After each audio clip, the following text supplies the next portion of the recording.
భద్రాద్రి కొత్తగూడెం జిల్లా అంబేద్కర్ సెంటర్లో బీజేపీ ప్రభుత్వం ప్రవేశపెట్టిన కేంద్ర బడ్జెట్ను నిరసిస్తూ వామపక్షాలు సిపిఎం, సిపిఐ, న్యూ డెమోక్రసీ పార్టీల ఆధ్వర్యంలో నిరసన కార్యక్రమం చేపట్టారు.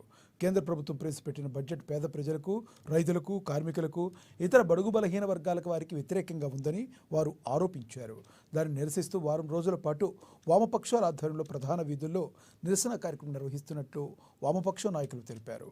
CPI, CPM, new democracy, Prajapantha, mass line, new democracy పార్టీల నాయకులు ప్లకార్డులు పట్టుకుని కేంద్ర బడ్జెట్ను వ్యతిరేకిస్తూ నినాదాలు చేశారు.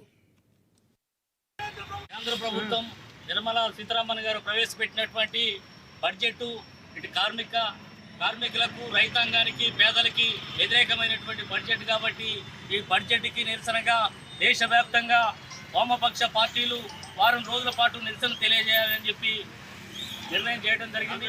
అందులో భాగంగా మన భద్రాద్రి కొత్తగూడెం జిల్లాలో భారత communist party, CPI, CPM party, ML new democracy, ML Prajapantha, mass line పార్టీలు ఈరోజు ఈ భద్రాద్రి కొత్తగూడెం జిల్లాలో ఈ నిరసనలో పాల్గొనడం జరుగుతూ ఉన్నది.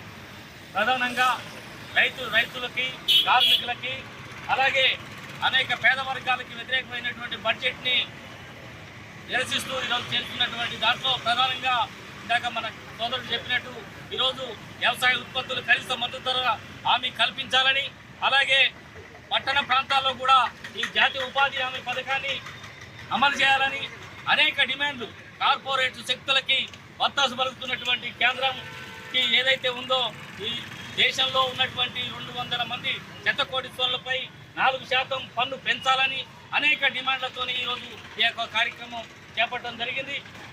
ఈ యొక్క కార్యక్రమంలో అనేక ప్రాంతాల్లో ఈ యొక్క కార్యక్రమం నిర్వహిస్తూ ఉన్నాం. అందులో భాగంగా ఈరోజు మన భద్రాచలం అంబేద్కర్ సెంటర్లో ఈ యొక్క